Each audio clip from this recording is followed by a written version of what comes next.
everybody, I'm Erin, the Reformed Health Coach. Today I'm going to talk about a topic that I get questioned about all the time. One of the most common questions I get is motivation. How do I get motivated? How do I stay motivated? So first off, motivation does play a role in living a healthy lifestyle, motivating you to get out the door, to get up and do the things that you have to do in order to live that healthy lifestyle, but it's not the be all end all.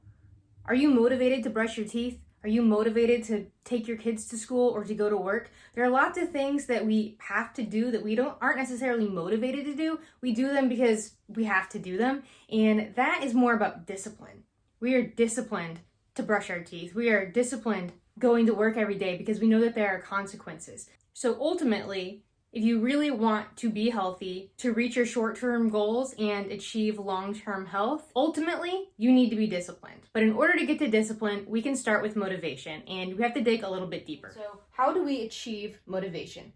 Well, Jim Kwik, who you may know, you may have heard his name before. He's known for having an amazing memory. He had a brain injury when he was young, and so he had to really work hard in order to get the most out of his brain that he could, and he's achieved phenomenal results. He has a new book called Limitless, and actually that book is set to arrive to me today or tomorrow. But I heard him recently on a podcast called Mind Pump, which is a fitness podcast. And on this podcast, Jim gave his equation for motivation, and that's what I'm going to share with you now. So motivation equals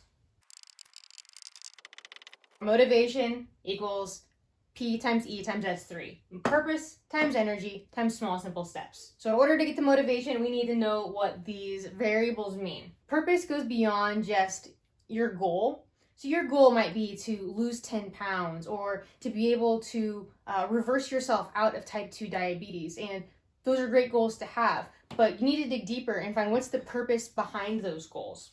So what would it mean if you lost those 10 pounds? What would it mean if you are no longer type 2 diabetic? What does that mean for your future?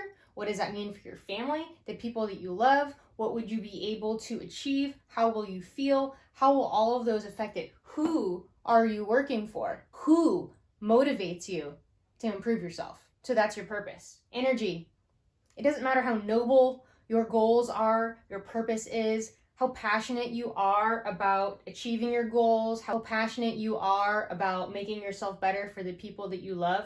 If you don't have the energy to do it, what do you need to do to achieve energy? Are you getting enough sleep? Are you taking care of yourself? Energy and small, simple steps are actually going to be really related to each other because we can take small, simple steps to help improve our energy. And the more energy we have, the more steps we can take, or the bigger steps we can take, right?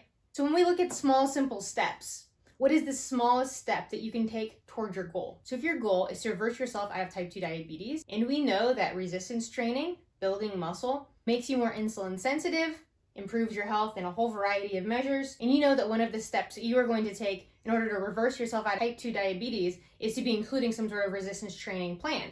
So what is the smallest simple step that you can take toward your resistance training, toward whatever exercise you're looking at doing? Lace up your shoes, right?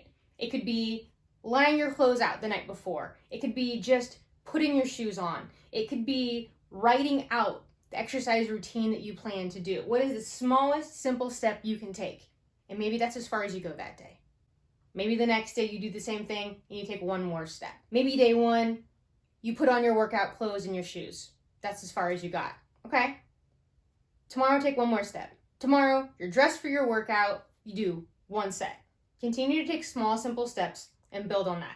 Now, especially if your small, simple steps can contribute to more energy, this is even going to grow exponentially, right? So if my small, simple steps, my first one is I know that I need to go to bed earlier so that I can get adequate sleep at night.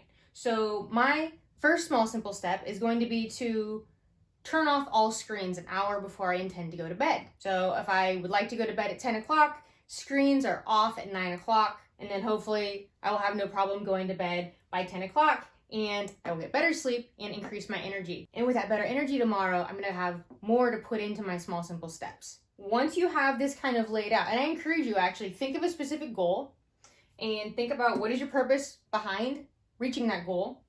What kind of energy do you need to achieve that goal? What kind of things can you do to increase your energy? and what are the small, simple steps that you need to make. So you have that benchmark of the activity that you want to do in order to achieve your goal. Break that down into small, simple steps that you can take one at a time. As you start to gain momentum, as these steps add up, you create habit in doing that, then you start to create that discipline. This is where the discipline comes in. You are motivated to get started. You're motivated to reach your goal, but now you have to be disciplined to follow through, to keep at it even when you don't want to. And that could just be a small, simple step. Don't throw the baby out with the bathwater. Take a small, simple step towards your goal every day. That momentum, that discipline that you create is motivating. That's the thing about motivation, is when you actually follow through with it, it's like a snowball effect and it keeps going. If you're interested in learning more about what I do, you can go down to the description box of this video. There's a link for you to get a free download. That is my Caregivers Real Life Strategies, 21 Days to Reform Your Health. So it's gonna give you some background information and education, and it's gonna take you through a 21-day challenge where for 21 straight days, I'm gonna give you a nutrition, an exercise, and a lifestyle challenge.